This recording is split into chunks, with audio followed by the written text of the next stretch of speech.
तो नमस्ते, आपका टॉपर्स क्लास में बहुत बहुत स्वागत है। आज हम पढ़ेंगे रासायनिक अभिक्रिया और समीकरण जो पाठ है उसका, उसमें पढ़ेंगे विस्थापन अभिक्रिया। तो विस्थापन के नाम से ही समझ में आ रहा है, एक चीज जब दूसरी चीज की जगह ले लेती है तो एक चीज यानी दूसरी चीज को विस्थापित कर देती है, यानी एक तत्व जब दूसरे तत्व को विस्थापित कर देता है तो इस अभिक्रिया को विस्थापन अभिक्रिया कहते हैं। तो देखते हैं यहाँ एग्जांपल्स। इसमें क्या किया है, कॉपर सल्फेट का अपन ने विलयन लिया है। ये अपन केमिकल रिएक्शन कर रहे हैं, कॉपर सल्फेट का विलयन लिया है। इसमें अपन ने लोहे की कील डाली थी, बहुत अच्छी वाली कील, अच्छा वाला लोहा की कील डाली थी जिसमें जंग मंग नहीं लगी रहती, नई कील। और जब विलयन में डाला तो विलयन में अभिक्रिया होने के बाद जब कील निकाली गई तो कील में जंग लग चुकी थी। किससे लग गई? कॉपर सल्फेट से अभिक्रिया करके। तो फिर वो क्या बन गया? तो देखते हैं ये अभिक्रिया कैसे हुई। सल्फेट कॉपर सल्फेट को कैसे लिखते हैं? CuSO4। एक्योटिक क्यों लिखा है? क्योंकि वो विलयन है, पानी तरल है। Fe यानी लोहे की कील सॉलिड थी, यानी धातु की फॉर्म में थी, ठोस थी, इसलिए इसमें S लिखा है। तीर का निशान यानी ये क्या है? इन दोनों ने अभिक्रिया की तो फिर FeSO4 बन गया, आयरन सल्फेट बन गया। और जो आयरन था उसने Fe यानी आयरन यानी लोहा होता है, और कॉपर यानी कॉपर सल्फेट में जो कॉपर थी उसको उसने हटा दिया, यानी जो Fe था, Fe ने किसकी जगह ले ली? कॉपर की। और जो कॉपर था वो कहाँ हो गया? बाहर। तो ये क्या हो गया? विस्थापन हो गया। कॉपर का आयरन ने क्या कर दिया? विस्थापित कर दिया।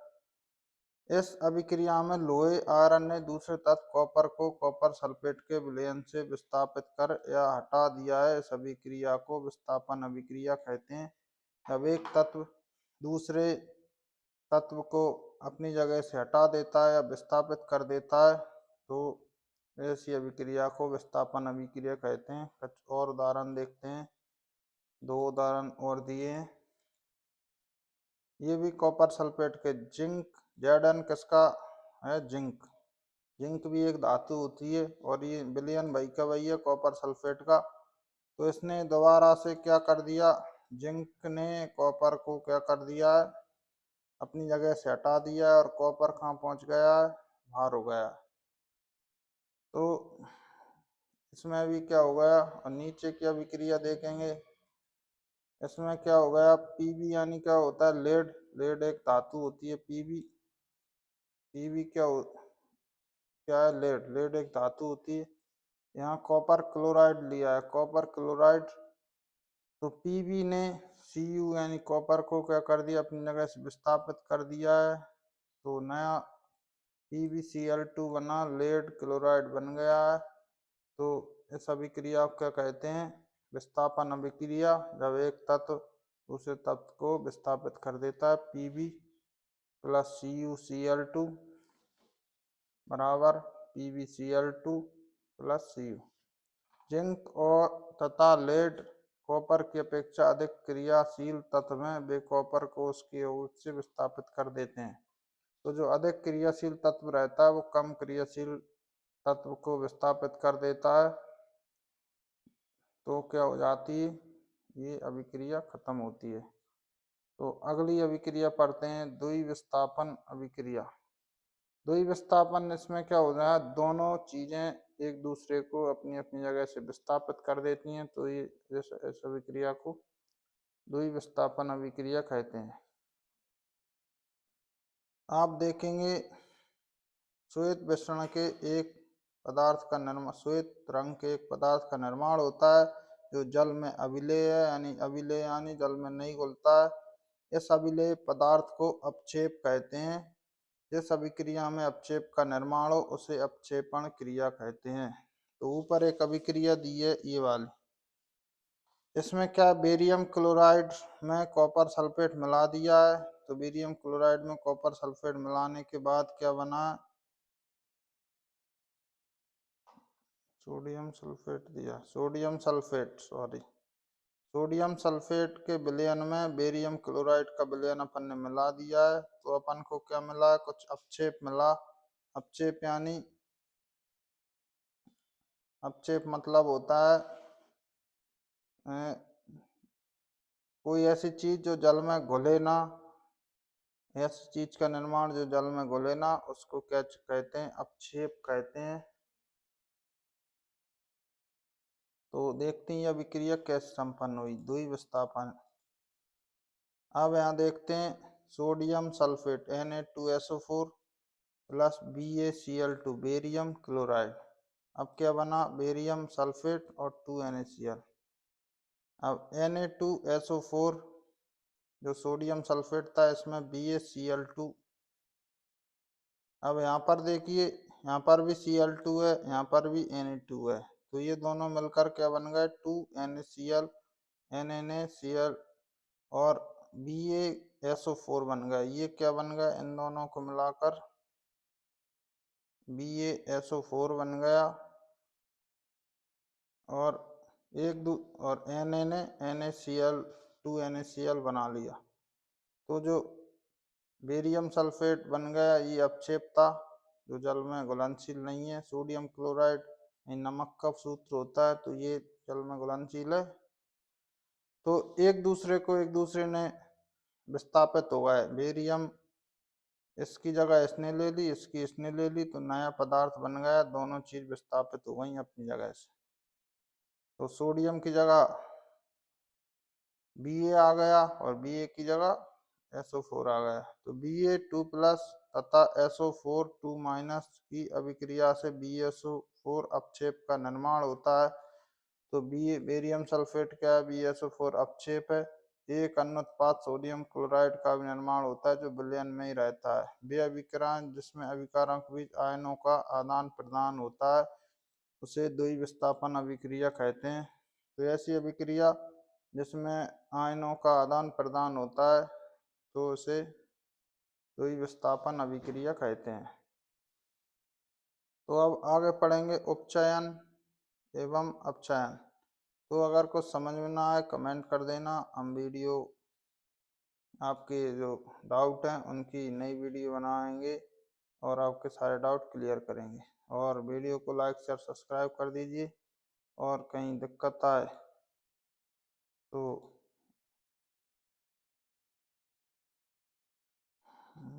तो आप कमेंट कर सकते हैं, हम और अच्छे से वीडियो बनाएंगे। अब क्या है, कॉपर की उपचयन और अपचयन, इसको पढ़ेंगे।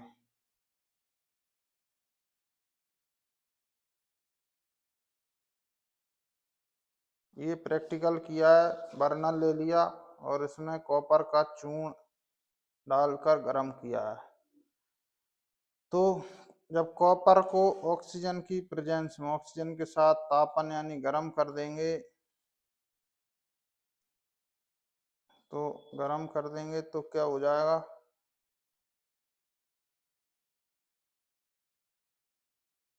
कॉपर को ऑक्सीजन के साथ गर्म कर दिया तो क्या बन गया, 2CuO बन गया।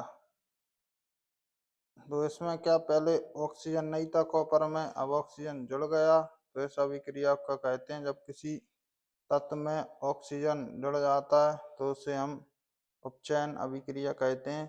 जब किसी तत्व से ऑक्सीजन निकल जाता है तो उसे हम अपचयन प्रक्रिया कहते हैं। यदि इस गर्म पदार्थ CuO के ऊपर हाइड्रोजन गैस प्रभावित की जाए तो सतह की काली परत भूरे रंग की हो जाती है। इस स्थिति में विपरीत अभिक्रिया संपन्न होती। तो सबसे पहले इसमें क्या हुआ था, कॉपर के साथ ऑक्सीजन जुड़ गया था गर्म करने पर, तो 2Cu यानी कॉपर में ऑक्सीजन जुड़ गया। ऑक्सीजन का जुड़ना, किसी चीज बस तत्व में ऑक्सीजन का जुड़ना उपचयन कहलाता है, और जब ऑक्सीजन निकल जाती है तत्व से उसे अपचयन कहते हैं। अब इसी में से अब ऑक्सीजन निकालेंगे CuO जो बन गया तत्व, उसमें हाइड्रोजन गैस प्रवाहित की और उसे गर्म किया, तो वापस ये कॉपर जैसा था वैसा हो गया और H2O पानी बन गया। अभिक्रिया के समय जब किसी पदार्थ में ऑक्सीजन की वृद्धि होती है तो उसे उपचयन हुआ कहते हैं, और जब किसी अभिक्रिया में ऑक्सीजन का ह्रास होता है तो उसे अपचयन कहते हैं। तो जब किसी अभिक्रिया में ऑक्सीजन की वृद्धि होती है तो उसे उपचयन, और ह्रास होता है यानी ऑक्सीजन निकल जाती है तो उसे अपचयन। तो इसमें ऑक्सीजन जुड़ रही है तो उपचयन है, इसमें ऑक्सीजन निकल रही है तो ये अपचयन है। अब जिस अभिक्रिया में उपचयन और अपचयन दोनों एक साथ हों तो उसे उपचयन अपचयन अभिक्रिया या रेडॉक्स अभिक्रिया कहते हैं। तो ये आ जाती है पेपर में, तो अपन अब देखते हैं। ये CuO copper oxide plus hydrogen, इसको गर्म किया तो कॉपर और प्लस H2, इसमें उपचयन और अपचयन दोनों हो रहे हैं। कॉपर से ऑक्सीजन निकल गई तो इसे अपचयन हो गया, और हाइड्रोजन में ऑक्सीजन जुड़ गई तो ये क्या हो गया, उपचयन हो गया। इधर देखते हैं ZnO जिंक ऑक्साइड में कार्बन को ऐड किया तो ये Zn अकेला रह गया, इसमें से O निकल गया, O यानी ऑक्सीजन निकल गई, ये अपचयन हो गया, और कार्बन में ऑक्सीजन मिल गया तो इस कार्बन में जो ऑक्सीजन मिल गया ये उपचयन अभिक्रिया हो गई। अब MnO प्लस 4HCl, तो ये क्या हो गया, MnCl2 हो गया प्लस H2O प्लस Cl2। अब देखते हैं कहाँ उपचयन हो रहा है, ये H2O यानी 2H2O बन रहा है इन दोनों को मिलकर। तो इस हाइड्रोजन में ऑक्सीजन मिला तो ये कौन सी अभिक्रिया हो गई, उपचयन अभिक्रिया। और ये Mn में जो ऑक्सीजन था उसकी जगह क्या आ गया, Cl2। Mn में ऑक्सीजन की जगह क्या आ गया, Cl2 आ गया, तो ये क्या हो गई, अपचयन अभिक्रिया। तो जब किसी अभिक्रिया में उपचयन या अपचयन दोनों एक साथ हों तो उसे उपचयन अपचयन अभिक्रिया या फिर रेडॉक्स अभिक्रिया कहते हैं। उदाहरणों के आधार पर यदि किसी अभिक्रिया में पदार्थ में उपचयन होता है तो उसमें ऑक्सीजन की वृद्धि या हाइड्रोजन का ह्रास होता है, और पदार्थ में जब अपचयन होता है तब उसमें ऑक्सीजन का ह्रास होता है और हाइड्रोजन की वृद्धि होती है। तो ये आ गए समझ में, बहुत सरल है, यह अभिक्रिया पेपर में भी आती है।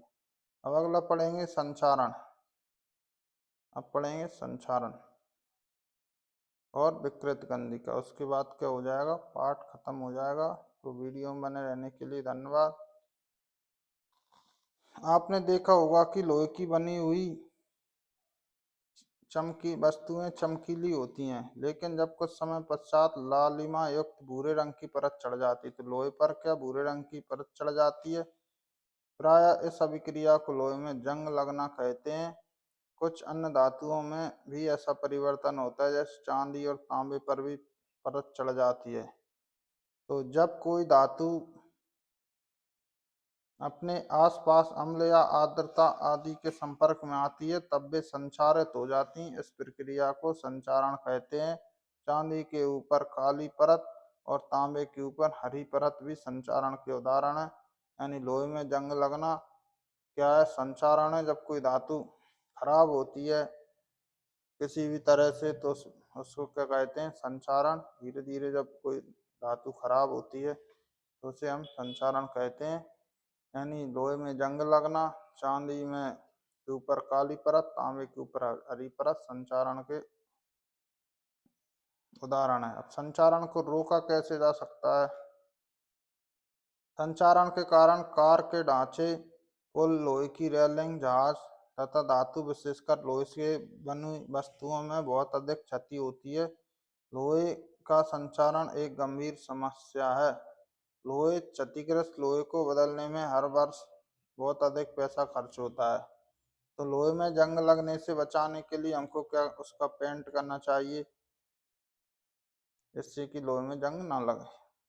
अब पढ़ते हैं विकृत गंधिका। तो विकृत गंधिका यानी गंध, जब कोई वस्तु, खाने की वस्तु खराब हो जाती है तो उसे क्या कहते हैं? विकृत गंधिका। उपचयत होने के पर तेल तथा वसा वसा विकृत गंधी हो जाते हैं, उनके स्वाद तथा गंध बदल जाते हैं। प्रायः तेलीय और वसायुक्त खाद्य सामग्रियों में उपचयन को रोकने के वाले प्रतिऑक्सीकारक मिलाए जाते हैं। तो जो खाने के पैकेट में जो भोजन आता है, खाने की वस्तुएं रहती हैं, पैकेट में पैक रहती हैं, उनमें उपचयन को रोकने के लिए कुछ तत्व मिलाए जाते हैं। इन्हें प्रतिऑक्सीकारक भी कहते हैं, जिससे कि उपचयन ना हो। उपचयन के कारण आपके घर में जो सब्जी या खाना रहता है वो खराब हो जाता है, जिसे हम बासा भोजन कहते हैं। तो वो उपचयन के कारण होता है, और इसी को क्या कहते हैं? विकृत गंधिका। गंधिका कहा जाता है कि उसकी गंध खराब हो गई, वो चीज खराब हो गई। वायुरोधी बर्तनों में खाद्य सामग्री रखने से उपचयन की गति धीमी हो जाती है। तो जो वायुरोधी वस्तुएं हैं, उनमें अगर अपन रख दें चीजों को तो वो क्या है? गति धीमी हो जाती है, वो देर से खराब होंगे। क्या आप जानते हैं चिप्स बनाने वाले चिप्स की थैली में से ऑक्सीजन हटाकर उसमें नाइट्रोजन जैसी कम सक्रिय गैस युक्त कर देते हैं ताकि चिप्स उपचयन ना हो सके। तो जो चिप्स के पैकेट आते हैं, पैकेट वाली चीज आती हैं जो खाने की चिप्स जैसी, चिप्स कुरकुरे आदि, उनमें नाइट्रोजन गैस भरते हैं जिससे कि वो जल्दी खराब ना हो। तो निम्न अभिक्रिया में उपचयन एवं अपचयन हम बाद में पढ़ेंगे। तो आपने क्या सीखा है इसकी चर्चा और कर लेते हैं। एक पूर्ण रासायनिक समीकरण अभिकारक उत्पाद और प्रतीकात्मक रूप से उसकी भौतिक अवस्था को प्रदर्शित करता है। तो जो एक पूर्ण रासायनिक अभिक्रिया होती है उसमें अभिकारक या होते हैं, अभिकारक जो अभिक्रिया होने से पहले वाले तत्व अभिकारक होते हैं और प्रतीकात्मक रूप के चिन्ह लिखे रहते हैं, सॉलिड, लिक्विड, गैस, एक्वेटिक, और बाद में उत्पाद बनता है। रासायनिक समीकरण को संतुलित किया जाता है जिसमें समीकरण के अभिकारक तथा उत्पाद दोनों ओर रासायनिक अभिक्रिया में भाग लेते हैं। प्रत्येक परमाणु की संख्या समान हो, समीकरण का संतुलित होना आवश्यक है। तो रासायनिक अभिक्रिया का जो समीकरण है वो संतुलित होना चाहिए, क्योंकि अपन जब पढ़ रहे थे तो अपन ने पढ़ा था कभी कोई भी तत्व का ना निर्माण होता है ना ही ह्रास होता है, बस वो अपनी जगह बदल लेता है, उनके बॉन्ड टूट जाते हैं और वो नए परमाणुओं के साथ वो जुड़ जाते हैं, इससे नए पदार्थों का निर्माण होता है। संयोजन अभिक्रिया क्या होती है? दो या दो से अधिक पदार्थ मिलकर एक नया पदार्थ बनाते हैं, इसे संयोजन अभिक्रिया कहते हैं। संयोजन के अपोजिट यानी उल्टी अभिक्रिया वियोजन अभिक्रिया संयोजन अभिक्रिया के विपरीत होती है। संयोजन अभिक्रिया में एकल पदार्थ वियोजित होकर दो या दो से अधिक पदार्थ बनाते हैं। जिन अभिक्रियाओं में उत्पाद के साथ ऊष्मा का भी उत्सर्जन होता है उसे ऊष्माक्षेपी अभिक्रियाएं कहते हैं। तो ऊष्मा निकलती है तो उन्हें ऊष्माक्षेपी अभिक्रिया कहते हैं। तो सबसे पहले अपन ने पहली अभिक्रिया पढ़ी थी वो ऊष्माक्षेपी अभिक्रिया है। और जिन अभिक्रिया में ऊष्मा का अवशोषण होता है उन्हें ऊष्मा शोषी अभिक्रिया कहते हैं। जिन ऊष्मा का अवशोषण हो उन्हें ऊष्मा शोषी अभिक्रिया कहते हैं। जब कोई एक तत्व दूसरे तत्व को उसके यौगिक से विस्थापित कर देता है तो उसे विस्थापन अभिक्रिया कहते हैं। तो जब कोई एक तत्व दूसरे तत्व को विस्थापित कर दे उसे विस्थापन अभिक्रिया कहते हैं। विस्थापन अभिक्रिया में दो अलग अलग परमाणु या परमाणुओं का समूह आयन का आपस में आदान प्रदान होता है। तो विस्थापन अभिक्रिया में क्या होता है? तत्वों का आदान प्रदान होता है। अपक्षेपण अभिक्रिया से अविलेय लवण प्राप्त होता है। अपक्षेपण अभिक्रिया में क्या होता है? अविलेय लवण यानी जो जल में घुलनशील ना हो उसे अविलेय लवण कहते हैं। अभिक्रिया में पदार्थों से ऑक्सीजन या हाइड्रोजन का योग ह्रास होता है। तो जब किसी अभिक्रिया में ऑक्सीजन का योग हो या ह्रास हो, तो जब ऑक्सीजन का योग होता है और हाइड्रोजन का ह्रास होता है तो उपचयन अभिक्रिया कहते हैं। जब ऑक्सीजन का ह्रास होता है और हाइड्रोजन का योग होता है तो उसे अपचयन अभिक्रिया कहते हैं। तो वीडियो में बने रहने के लिए धन्यवाद।